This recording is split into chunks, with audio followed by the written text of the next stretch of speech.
वक्ते श्री रविराजजी पराडकर व श्री मल्हारजी गोखले यांना मी मंचावर आमंत्रित करते।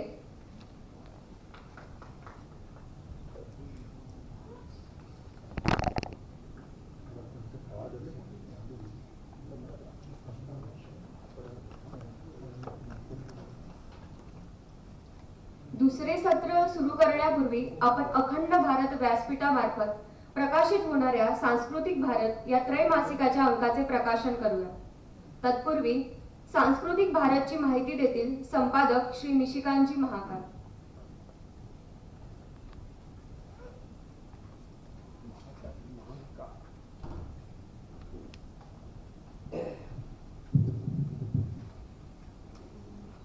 संपादकी जबाबदारी खऱ्या अर्थी फार मोठी असते।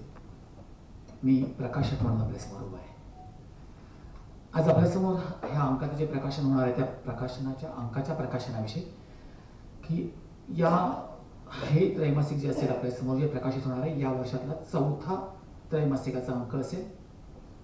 यामध्ये अखंड भारत का व कसा तिथपासून ते थेट राष्ट्रीय पुनर्निर्माणाची भारतीय संकल्पना अशा विविध विषयांना अनुसरून सौ नंदा कोकाटे, सौ सुमिता भोसले, श्री मल्हार गोखले, श्री सौरभ वैशंपायन, सौ वृंदा टिळक, श्री कैलास भाऊ बडगुजर आणि प्राध्यापक डॉक्टर अशोक मोडक सर यांनी त्यांचे विचार त्यांच्या बौद्धिक लेखणीतून त्यात मांडलेले आहेत। अशा या वेगवेगळ्या त्रैमासिकाचं प्रकाशन मान्यवरांच्या हस्ते होणार आहे। मान्यवर आपल्यासमोर उपस्थित आहेत, पण त्याचबरोबर याच्या एकूण निर्मितीत ज्यांचा हात आहे असे रवी कराडकर, कृपया त्यांनी व्यासपीठावर यायचे, मोहन अत्रे, सुनील डेंगळे, अभय जगताप आणि मी स्वतः निशिकांत महाकाळ प्रकाशक।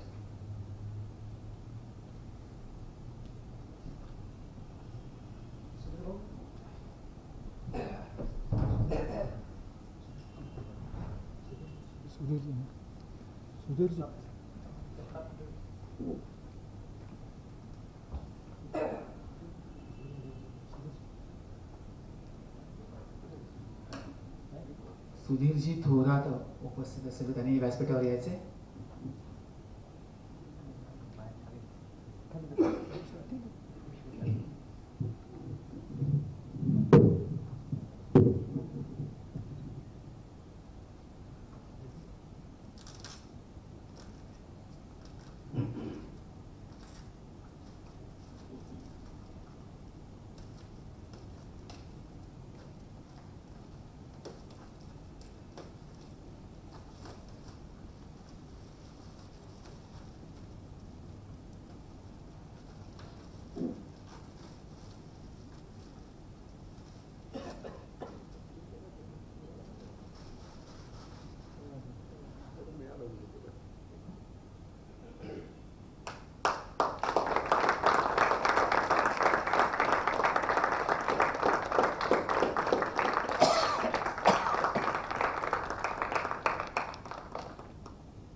सांस्कृतिक भारत वर्ष 7 अंक 4 ज्येष्ठ आषाढ श्रावण भाद्रपद शक 1946 जुलै आणि ते सप्टेंबर 2024 या अंकाचं प्रकाशन झाल्याचं घोषित करतो।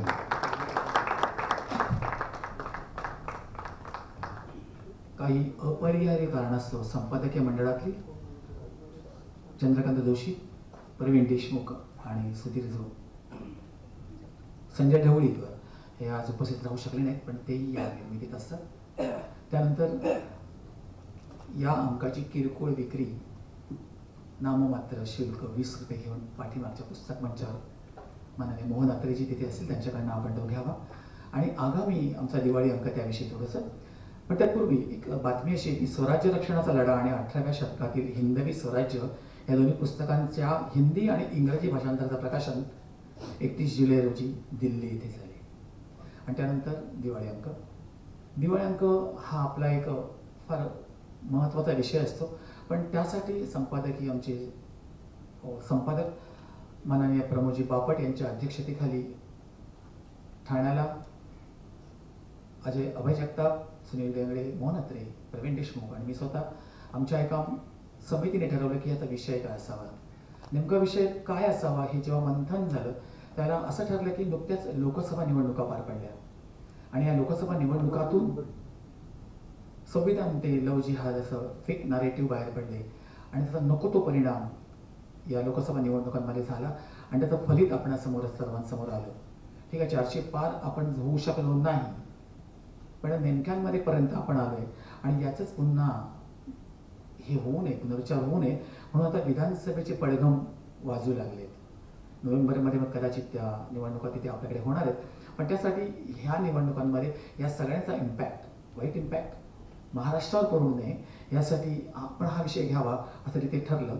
आणि म्हणून येणाऱ्या समस्या नको, त्या समस्यांचं निराकरण कसं होईल याचा विचार तिथे घेतला गेला आणि आपली राष्ट्रीय विचारांची बलस्थानं ही या अंकात घेतली गेलीत.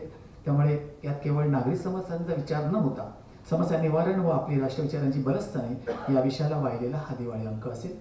या दिवाळी अंकात मान्यवरांचे लेख असतील. आम्ही आता सांगत नाही कारण दिवाळी अंक घेतल्यानंतर तुम्हाला ते मान्यवर सगळे तुम्हाला ते ऐकायला मिळतील, वाचायला मिळतील, पाहायला मिळतील.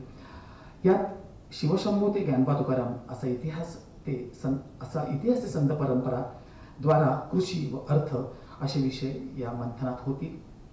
जाहिरातींचे स्वागत असेलच, पण तो अंक जाहिरातीमध्ये लेख असा नसून लेखांमध्ये जाहिरात असतील, त्यामुळे त्यांचे जाहिरातींचं स्वागत असेल असा हा संग्राह्य आणि संदर्भ ग्रंथ व्हावा अशी आमची मनोकामना.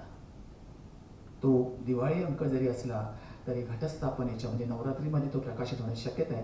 म्हणजे आपण त्याच्यावर विचार करून विधानसभाला आपण सामोरं जाणार आहोत. जागर महाराष्ट्राचा असा दिवाळी अंक लवकरच आपल्यासमोर प्रकाशित होईल. कदाचित आपण त्याची साक्षीदार असू शकाल. धन्यवाद. आत्ताच माननीय सुधीरभाऊ थोरात यांनी मराठ्यांचा इतिहास आपल्यासमोर प्रकट केला. त्यात त्यांनी पालखेडचा इतिहास किंवा लढाई याचा उल्लेख केलाय. योगायोगाने आजच्या ह्या अंकात आज जो अंक प्रकाशित झाला आत्ता या ठिकाणी त्या अंकामध्ये पालखेडच्या लढाईबद्दल सविस्तर माहिती दिलेली आहे. आपण ती जरूर वाचावी.